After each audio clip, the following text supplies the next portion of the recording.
السلام علیکم ورحمۃ اللہ وبرکاتہ۔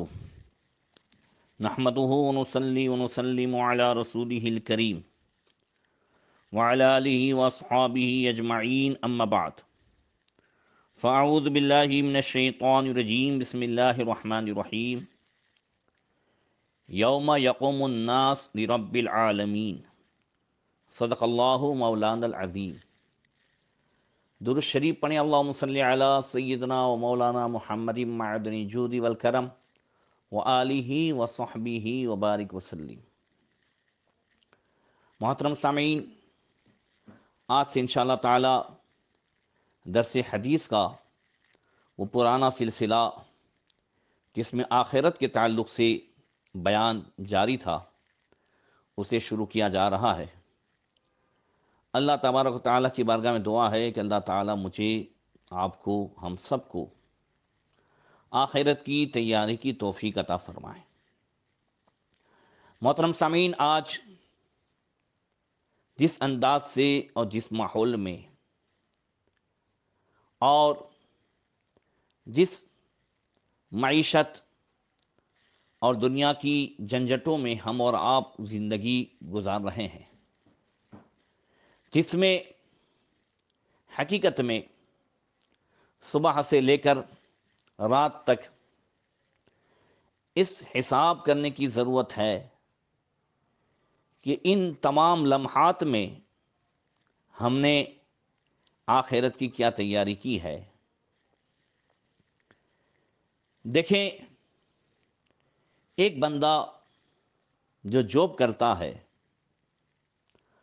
اور جس کے جاب کا ٹائم صبح 8 بجے ہے، اگر لگاتار 3 سے 4 دن تک اس بندے کی آنکھ 9 بجے کھلتی ہے تو وہ گھبراتا بھی ہے، ڈرتا بھی ہے، اور کبھی تاخیر سے اٹھنے کا غصہ اور اس کا جرم اپنی بیوی پر بھی ڈالتا ہے، کبھی ماں پر ڈالتا ہے۔ وہ کہتا ہے تم نے مجھے نہیں جگایا، میں ماں کو کیا میں اپنے سیٹ کو کیا منہ دکھاؤں گا، اپنے بوس کو کیا منہ دکھاؤں گا، میرا بوس بولتا نہیں ہے تو اس کا کیا مطلب، ایک نہ ایک دن ضرور مجھے بلائے گا، اپنے سامنے کھڑا کرے گا، اور روزانہ تاخیر سے جانے کے تعلق سے پوچھے گا۔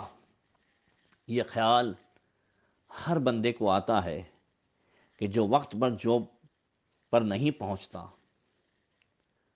بنا تمثیل، کیا جاب پر ٹائم پر نہ پہنچنے کی بنیاد پر جو ہمیں ڈر لگتا ہے باس سے، سیٹ سے، سپروائزر سے، کیا روزانہ فجر کی نماز قضا کرنے پر کبھی یہ خیال آتا ہے کہ یوم یقوم الناس لرب العالمین؟ اللہ قرآن کے 30ویں پارے میں ارشاد فرماتا ہے کہ جس دن لوگ رب العالمین کے سامنے کھڑے ہوں گے، اس کی حضور حاضر ہوں گے، کھڑے ہوں گے، تو جب اللہ نے فرمایا کہ ہاں ایک دن آنا ہے، بوس اور سیٹ تو بلائے نہ بلائے کچھ وہ نہیں ہے، مگر یہاں تو رب کا وعدہ ہے کہ وہ قیامت کا دن آنا ہے، یوم یقوم الناس لرب العالمین، جس دن لوگ رب العالمین کے حضور کھڑے ہوں گے اور اللہ تبارک و تعالیٰ پوچھے گا، ایک ایک چیز کے بارے میں پوچھا جائے گا۔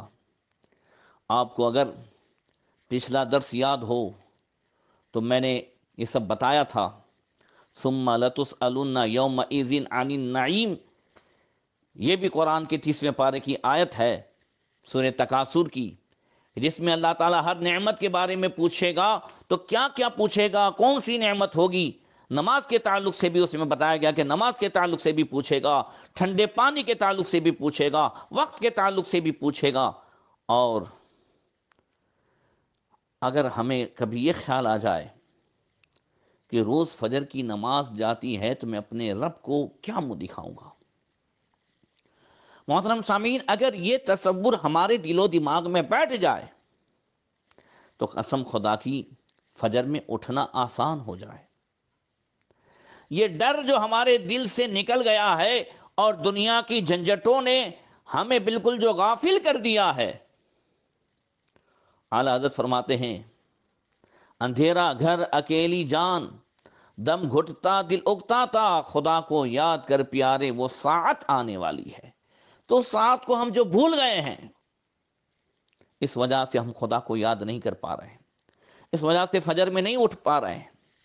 اللہ تعالیٰ قرآن پاک کے پہلے پارے میں فرماتا ہے وَاسْتَعِينُوا بِالصَّبْرِ وَالصَّلَاةِ وَإِنَّهَا لَكَبِيرَةٌ إِلَّا عَلَى الْخَاشِعِينَ الَّذِينَ يَظُنُّونَ أَنَّهُمْ مُلَاقُو رَبِّهِمْ وَأَنَّهُمْ إِلَيْهِ رَاجِعُونَ کہ صبر اور نماز سے مدد چاہو، بے شک نماز پڑھنا بھاری ہے، وَإِنَّهَا لَكَبِيرَةٌ یہ بھاری ہے، إِلَّا عَلَى الْخَاشِعِينَ مگر جو ڈرنے والے ہیں اللہ تعالیٰ سے، الذین یظنون انہم ملاقو ربہم جنہیں یقین ہے کہ انہیں اپنے رب سے ملنا ہے، اللہ کے حضور کھڑا ہونا ہے، ان کے لیے نماز پڑھنا بھاری نہیں ہے، ان کے لیے فجر میں اٹھنا بھاری نہیں ہے۔ اللہ رب العالمین کے حضور کھڑے ہوں گے کل میدان محشر میں، حساب سے پہلے کی یہ بات ہے، تو اندازہ لگائیں کہ اس وقت پوزیشن کیا ہوگی۔ تفسیر میں صحابہ کرام نے اور اللہ کے رسول صلی اللہ علیہ وسلم نے اس کے تعلق سے کیا فرمایا؟ حضرت عبداللہ ابن عمر رضی اللہ تعالیٰ عنہ سے روایت ہے کہ نبی کریم صلی اللہ علیہ وسلم نے ارشاد فرمایا یوم یقوم الناس لرب العالمین کی تفسیر میں فرمایا یقوم احدہم فی رشحہ الی انصاف اذنیہ کہ لوگ اپنے کانوں کی لو تک پسینے میں ڈوبے کھڑے ہوں گے۔ اللہ اکبر۔ اور اسی کے ساتھ ساتھ حضرت ابو ہریرہ رضی اللہ تعالیٰ عنہ سے روایت ہے کہ نبی کریم صلی اللہ علیہ وسلم نے ارشاد فرمایا، اور یہ بخاری مسلم شریف کی حدیث ہے کہ یعرق الناس یوم القیامہ حتی یذهب عرقهم فی الارض 70 باعا ویلجم العرق حتی یبلغ آذانهم۔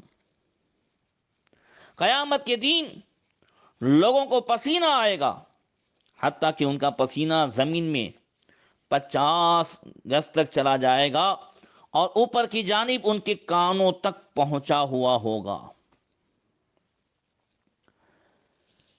قیامت کے اس دن کی سختی اور شدت کا عالم یہ ہوگا کہ سید المفسرین حضرت سیدنا عبداللہ ابن عباس رضی اللہ تعالیٰ عنہما سے روایت ہے کہ نبی کریم صلی اللہ علیہ وسلم نے ارشاد فرمایا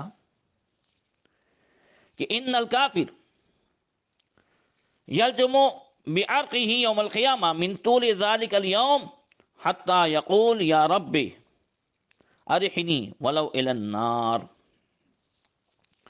قیامت کے دن، قیامت کا دن اپنی طوالت کی وجہ سے، اپنی لمبائی کی وجہ سے، جو قیامت کا دن جو بڑا ہوگا، کافر کو پسینے میں ڈبا رہا ہوگا، یہاں تک کہ کافر پکار اٹھے گا اے اللہ مجھے یہاں سے کہیں لے جا، چاہے جہنم کی طرف تو لے جا، مجھے یہاں سے لے جا۔ اللہ اکبر۔ صحابی رسول حضرت سیدنا جابر رضی اللہ تعالیٰ عنہ سے روایت ہے، وہ کہتے ہیں ان العرق لیلزم المرء فی الموقف حتی یقول یا رب ارسالک بی الی النار اہون علی مما اجد وہو یعلم ما فیہا من شدت العذاب۔ کہ قیامت میں حضور نے فرمایا کہ پسینے نے انسان کو گھیرا رکھا ہوگا، یہاں تک کہ وہ کہے گا اے اللہ تو مجھے دوزخ میں ڈال دینا، تیرا مجھے دوزخ میں ڈال دینا اس سے زیادہ آسان ہے جس مصیبت میں میں اب گھرا ہوا ہوں۔ یہاں حالانکہ اس کو پتا ہوگا کہ دوزخ میں کتنا سخت عذاب ہے، مگر اس شدت کی وجہ سے وہ تمنا کرے گا کافر کہ کاش اس مصیبت سے نجات مل جائے اور بھلے جہنم میں ڈال دیا جاؤں۔ اس سے ابھی حساب شروع نہیں ہوا ہے، اس سے پہلے کی سختی کا اندازہ لگائیں۔ اللہ اکبر۔ حضرت سیدنا قتادہ رضی اللہ تعالی عنہ سے یوم یقوم الناس لرب العالمین کی جو ہے تفسیر میں ارشاد فرمایا بلغنا ان کعبا کان یقول یقومون مقدار 300 عام. حضرت قتادہ رضی اللہ تعالیٰ عنہ اس کی تفسیر میں فرماتے ہیں کہ ہمیں علم ہوا ہے کہ حضرت کعب احبار رضی اللہ تعالیٰ عنہ فرمایا کرتے تھے کہ لوگ 300 سال کی مقدار پسینے میں کھڑے رہیں گے. اور مسلم شریف میں حضرت مقداد بن اسود رضی اللہ تعالیٰ عنہ سے وہ کہتے ہیں سمعت رسول اللہ صلی اللہ تعالیٰ علیہ وسلم یقول تدنو الشمس یوم القیامت من الخلق حتی تکون منہم کمقدار میل. کہ قیامت کے دن سورج مخلوق کے قریب ہوگا یہاں تک کہ 1 میل کی مقدار ہوگا. راوی حدیث حضرت سلیم بن عامر فرماتے ہیں فواللہ ما ادری ما یعنی بالمیل مسافت الارض ام المیل الذی تقتحل بالعین. حضرت سلیم بن عامر فرماتے ہیں کہ مجھے نہیں معلوم کہ میل سے کیا مراد ہے، کیا اس سے زمین کی مسافت مراد ہے یا میل سے سرما سلائی مراد ہے جس کے ساتھ آنکھ میں سرما ڈالا جاتا ہے.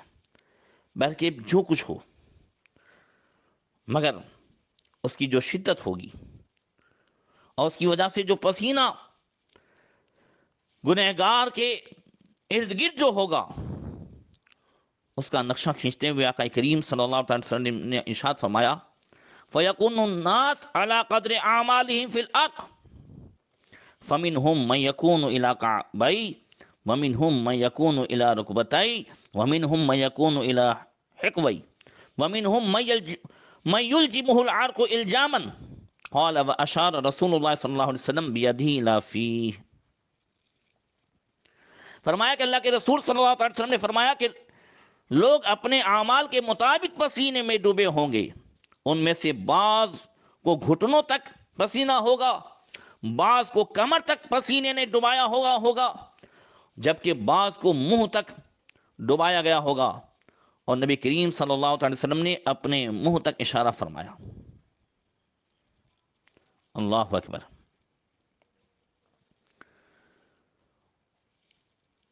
علماء فرماتے ہیں